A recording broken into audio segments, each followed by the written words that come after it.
From Chattanooga, Tennessee, it is a wrap-up of what happened in Atlanta United's first action in 2023. A preseason friendly with our friends at Chattanooga FC at Finley Stadium. Crowd of just over 7,000. Well represented, having to sit in the shade for an entire 90 minutes on a plus 50-degree day.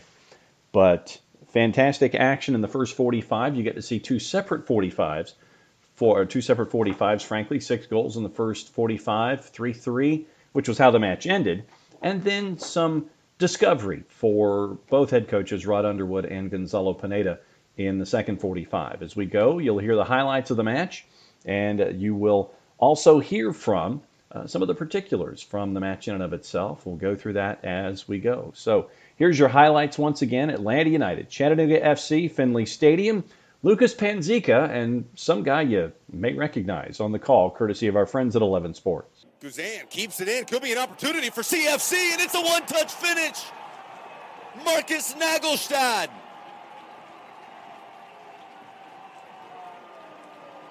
And it's a shock lead for Chattanooga FC, the NISA Golden Boot winner in 2022. Puts David in front of Goliath in the 8th minute. Trying to regain some of that confidence lost throughout the course of the 2022 season against Jean Antoine. Slotted into the right corner, and we're level in Scenic City. The hesitation by Araujo. Jean Antoine commits to his right with the lean, powered through by the left foot of Luis Araujo, and we're equal at 1. Here's Atlanta tearing down the right side, splitting inside, and it's Chol with the easiest finish he could possibly find. Jean Antoine coming out, creates a deflected gift for the 24-year-old, and Atlanta United has its first lead in the 20th minute. And we mentioned those relationships and getting to know you when you have two players from the back for Chattanooga FC collapsing, Antoine coming out. You wonder who is going to sit there and say, okay, this is mine. And all three get lost in that conversation. And Machop Scholl, the benefactor of all of that miscommunication and trying to collapse onto that ball there inside the 18. Chope gets a goal, 2-1, and we're back at it again. That's at the feet of Mwape, and then it's at Naglestad on the left foot. Naglestad!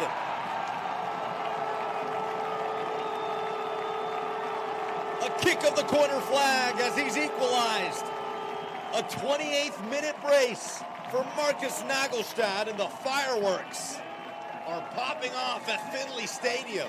Knowing that Mateus Osechu was off his left shoulder, and a there goal you for go. Atlanta United, Luis Araujo again. And the same issues can plague Chattanooga. A mistake along the back line. Perez pickpocketed by Araujo. And in the 42nd minute, Atlanta United has its second lead with the second goal by the Brazilian. Once again, we mentioned the ideas of, okay, first time out, relationships, getting used to how the player next to you or the player behind you is going to work with the ball. You end up with pressure. If I'm pressuring you, I know what I'm doing. It's up to you as the possessor of the ball to figure out, okay, what are my decisions here? And if I'm pressuring you hard, it forces you into a decision that you may not necessarily make ordinarily. You see what happens there. It turns into a goal for Atlanta United, and it's 3-2. We've gone 14 minutes without a goal, Lucas. Far too long. Chance here for CFC. Rodriguez, right side. Alex McGrath ties it up in the 44th minute.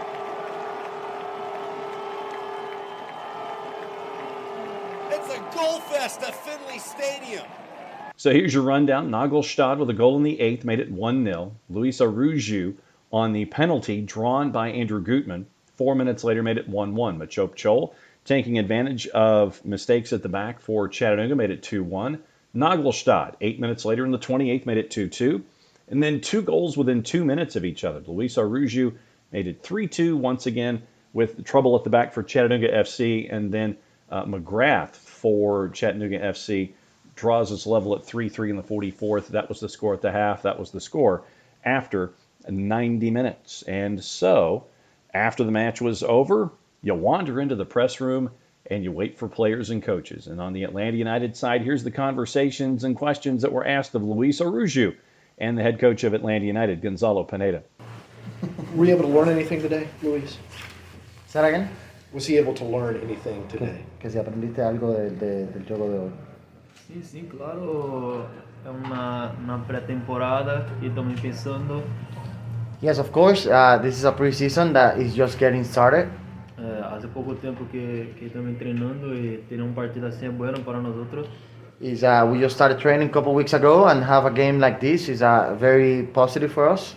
Para poder mirar o que fazemos bem, o que fazemos mal, para poder cambiar, para que quando pensar no campeonato podemos corrigir o erro e ganhar os partidos.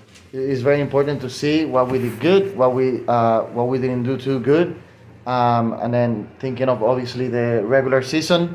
Hopefully we can fix some of the mistakes and start on the right foot. What do you think y'all did well? ¿Qué piensas que hicimos bien hoy como equipo?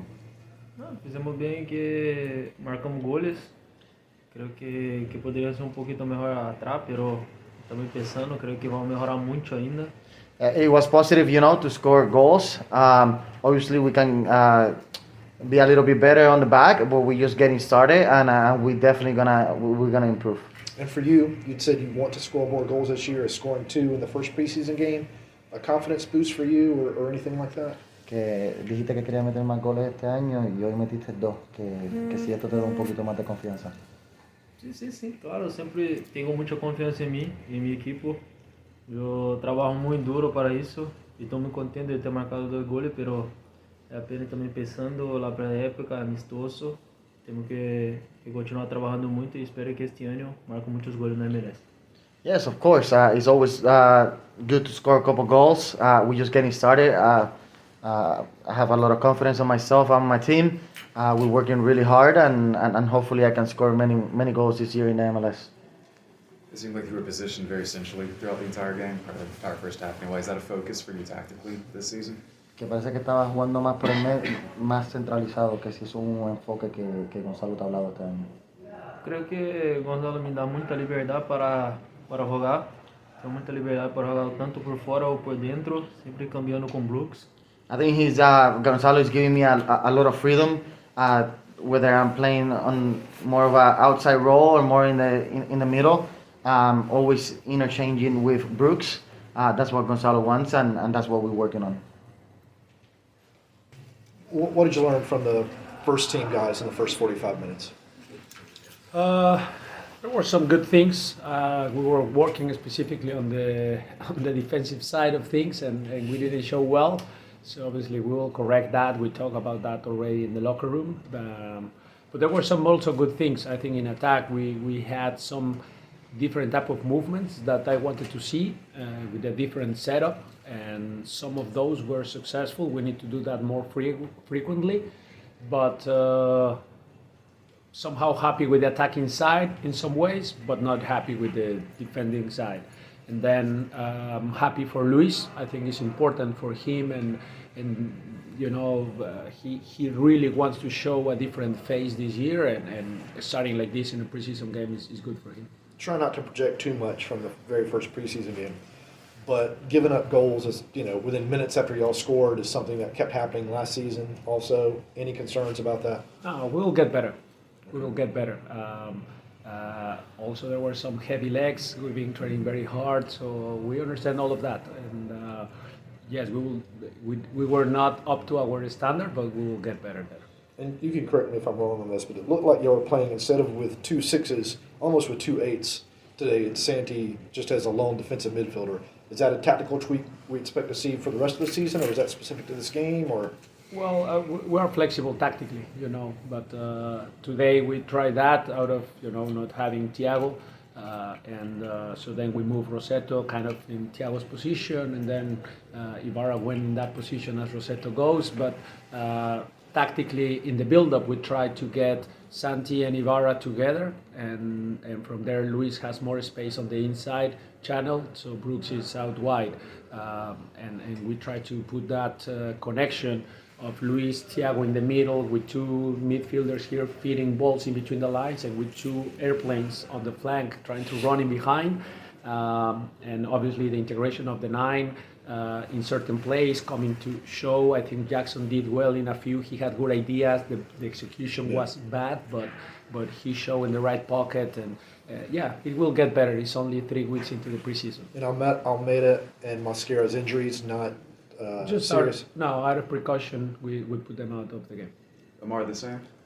Amar, yes, Amar is a little bit the same. He also took a hook the other day in his foot, and it's been it's up to pain tolerance, but we hold him out a little bit. We've seen. Go ahead.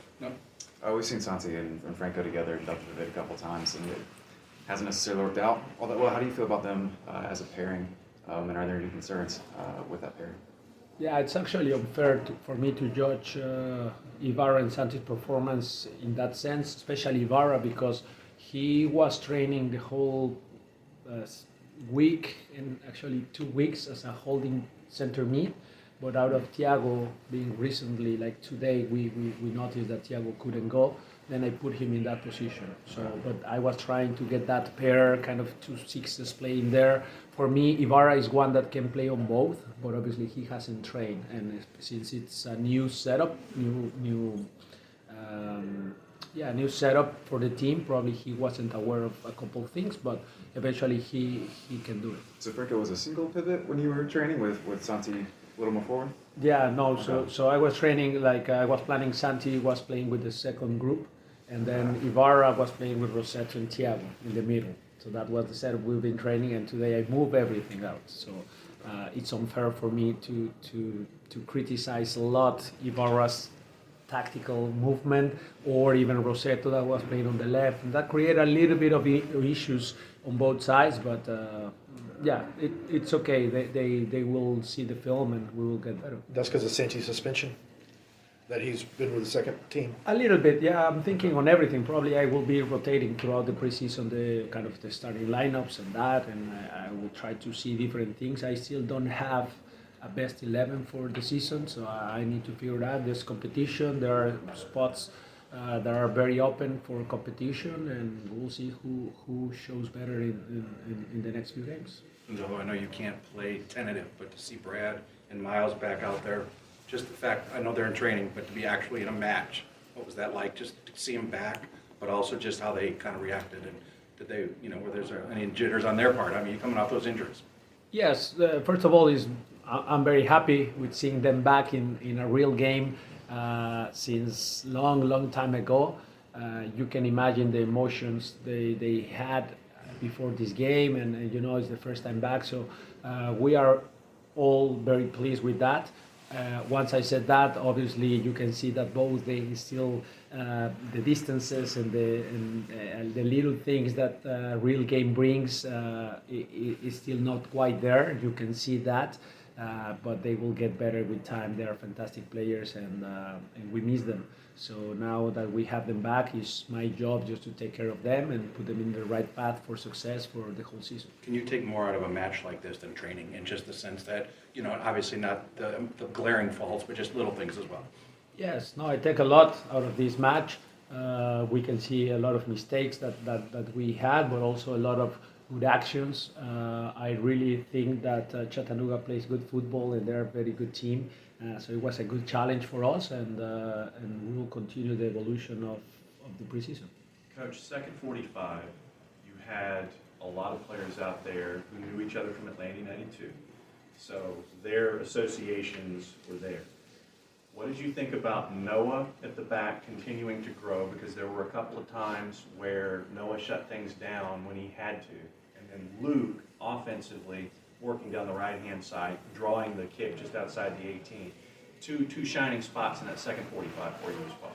Yes, honestly, I was telling my coaching staff that after the first half I was upset, but the kids put me in a good mood just by their good actions, their good tactical awareness, discipline, but also what I was telling them is the hunger that the academy kids always remind all all of us professionals, is that passion of they really want to succeed. They really want a spot in the Atlanta United first team. So they are showing character, personality, relentless movement, and one of those you mentioned is Luke Brennan, right? I was telling good things the other day about him and his runs in behind, and today showed very well again. I'm very happy with that. Ronald, for me, was the leader of that group, the more veteran out of that group. Quentin, of course, but he was a field player, and Ronald showed very well. I think Firmino and Carton understood that role of two midfielders there and were dictating the tempo, the pockets of space occupied by Brennan and Tyler Young. What you mentioned about Noah, we know he's a fantastic defender. On the one-on-one is difficult for any player to go by him. He needs to do better on the build-up, and that's probably the next step. And a couple of the angles, but he's a very talented center back that we have a lot of hopes for him in the future for Atlanta United. So I think the kids did very well. Last one, Doug. Can you go into any of the detail or background on the Anton Walk's armbands? The team wore today. Whose idea was that? When did it come about? Yeah, I don't know whose idea was, Doug. It was just in my locker, and I felt that it was the minimum thing we could do for him. Obviously, I never talk about that, but it's obviously very sad news about Anton. He put the team in a very sad mood for multiple days. And yeah, it put us all emotional because Anton was a big part of Atlanta United, and you don't need too much time to fall in love with that kid that was full of passion and love for the game, love for the teammates, and we will miss Anton Wax, and I hope we can honor him on and off the field because he was a great guy. Will this be a season-long thing, or is this? I don't know, Doc. Okay. Whatever we do for Anton that's just one thing that maybe we show publicly, but the best thing we can do in a daily basis is honor a good man and a fantastic teammate that was with Atlanta United. So the best thing we can do is internally honor him in our daily effort, our daily lives. Remember him because he was very fun, and he always brought fun into the locker room and good vibes. So that's the best way we can honor Anton Walks, is living by his values and the way he used to put the mood in the locker room. I think is the best way we can honor him. Interesting comments, as always, from both of them and for Coach Pineda. What to look out for as the team heads to Mexico. Once again, the work at the back, and then the smile on Gonzalo Pineda's face, really, as he was discussing folks like Noah Cobb, like he was discussing Tyler Young, and discussing Luke Brennan with his work in behind on offense for Atlanta United. Very, very cool to see when you get to ask Gonzalo Pineda about the younger players and the hunger that they have when it comes to Atlanta United and wanting to be a part of the first team and getting first team minutes. So that's the Atlanta United perspective on things. The other side, we go to Chattanooga FC, and we get to hear from the goal scorer, the one who had the brace, Markus Naglestad, and the head coach for Chattanooga FC and Rod Underwood. So, 2 goals. What was that like to score against Atlanta United? It's awesome. Yeah, I couldn't really ask for a better experience. What went through your mind when you connected on the first goal? Kind of received the ball, noticed the goalie was kind of out to the left, and just found an open space and slotted it in. And then to come back with that second goal, Atlanta scoring the 2, then you guys being able to equal it up again off of that. Just what went through leading up to that goal? Obviously, we got a really, really good start, and then we kind of gave them 2 easier goals that we kind of let ourselves down with that, and so just getting a chance to get back into the game and tie it up was really cool, and yeah, it just made it a great game. What was it that you talked about with your team to prepare for Atlanta? Obviously, it's an opponent that's of better quality than what we see on the day-to-day. So we knew that every mistake will be punished, which the game showed as well. Like they scored 3 goals on, which could have been avoided. So just they have so much like individual quality that just can punish you at any moment. When we talked earlier this week, you said, yeah, they're heavily favored. Yeah, they're good. Yeah, they're a higher level than us, but we're going to play our style. We're not going to play to them, we're going to play how we are so it goes forward? How are you guys able to do that?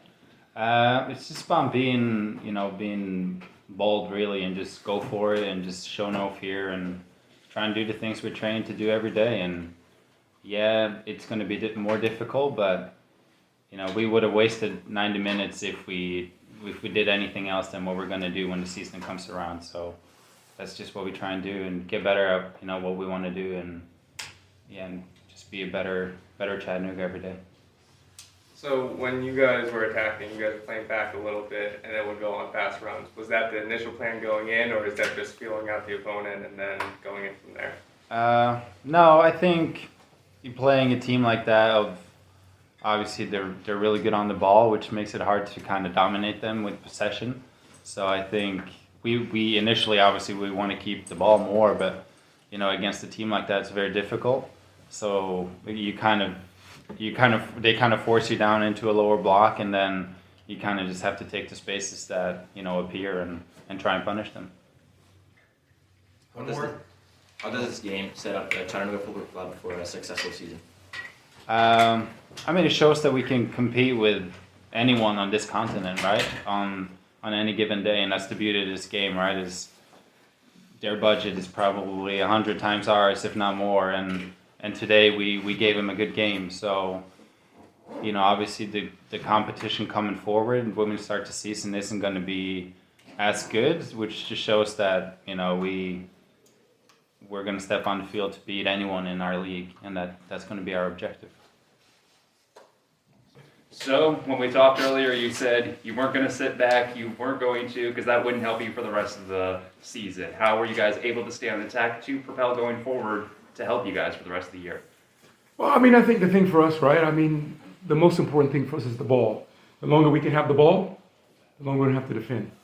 The longer we have the ball, the longer we have to sit back. So everything's predicated on that. And look, the whole goal was to be in an environment where we're never going to see this pressure in our league. So how can we get better in this environment? That was really just the key. And we did okay. There's a lot of work to be done, but at the end of the day, look, it was good all around for us. So we have no complaints. You mentioned there's like a little work to be done. Like what area do you see having to improve to be able to actually beat this team for next time, or your play? Because you gave them a good run today. I don't know about beating this team, man. But we'll just come out and do our best, man. That's all. I never ask for anything more than that from the guys. I never want guys to be thinking they got to have the best game of their life. It's about our philosophy here is, can you be 1% better every day? Can you just improve every day? And whatever turns out on the day, it turns out on the day, and we just get back to work. So, yeah.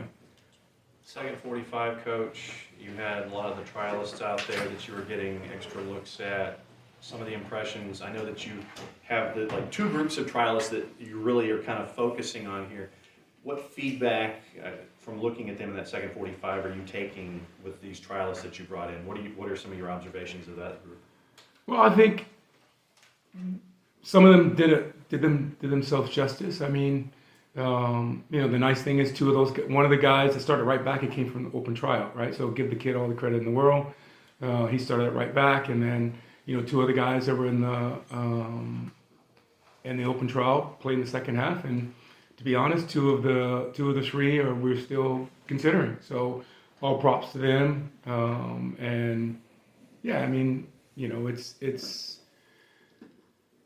It's enough guys. We feel good about what we're looking at, but we're also not satisfied, and we know that we still need to find higher level players. And that's what we're going to continue to do. And having a guy like So out there against pretty much a first choice Atlanta United 11, they're at right back, going up against all of that, like Andrew Gutman, Chol coming down the left-hand side. Yeah. That's putting him into the fire right out of the block. Yeah, look, the kid came from Drury, it's Division II school. This is the biggest environment he's ever been in. Did he make a mistake? Yeah. Did he not? But all that's expected. So, but what we walk away with is when we evaluate guys, because we're a little bit different, than obviously we don't have the resources and all that. But when we look at guys, how close are they to how we want to do it? Not that they're just good players, but how close are they to how we want to do it? So then we can refine them, because it's not about my philosophy at the pro level. It's about because every player before they knew me at the pro level were good enough to be here. So it's how do we refine them and how do we give them opportunities to get better as individuals, but also how do we get them to understand our way, because our way is very specific, because there's a lot of good players that just can't come here to play because they're not either willing to learn the way we want to do it or they just don't fit. And so we're never about, well, you're not good enough. It just doesn't work. What did you think about the house today with over 6,000 there from a lot of folks coming from Atlanta and having the Chattanooga support there? What did you think about the house today? Look, I mean, as I told the players, right, some environments are too big for some players. They just can't handle it. And our guys were fine in the environment, which was good, even the trials, which is good. And to have this supporter, right? I mean, just when I was coming here watching, Chattanooga fans walking through downtown in their gear, and then watching the Atlanta United guys, fans walking, that's what a football town needs to be, right? And that's what it needs to be. And hopefully that just continues to grow. And that's like so important that you have that feeling. You said you might want to sign some better players, still higher caliber, but do you feel right now with the team that you have from last year's season, I mean, you guys had a great season last year. Do you think you can still exceed the results you had last year with the team currently? No. Or no? We're not even close. Yeah, we're not like, I mean, we have 10 signed guys. Actually, let me get my numbers right because we signed some guys. So we have 11 or 12 signed guys. We have 2 guys that are on academy contracts that play in the second half. So we got about 14, 15 guys, and we still feel like we need to find probably 2, 3, 4 or 5 more starters to give ourselves a chance. What positions do you think you need to improve? We need to improve in center back. We need to improve in the wing. We need to improve in the midfield. So yeah, we still got a lot of work to do. Yeah. Coach, how big of an opportunity was it there for your players, younger and older, to measure themselves against like MLS level players?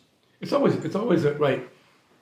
It's twofold. There's always a good way to measure yourself, but you always have to put that in the right frame of mind because let's be honest, when those guys go out and play Inter Miami, they're gonna play way different than they played us, right? So that's also the reality too, right? So we're no fools here, but at the end of the day, we didn't hurt ourselves and we didn't do ourselves anything negative.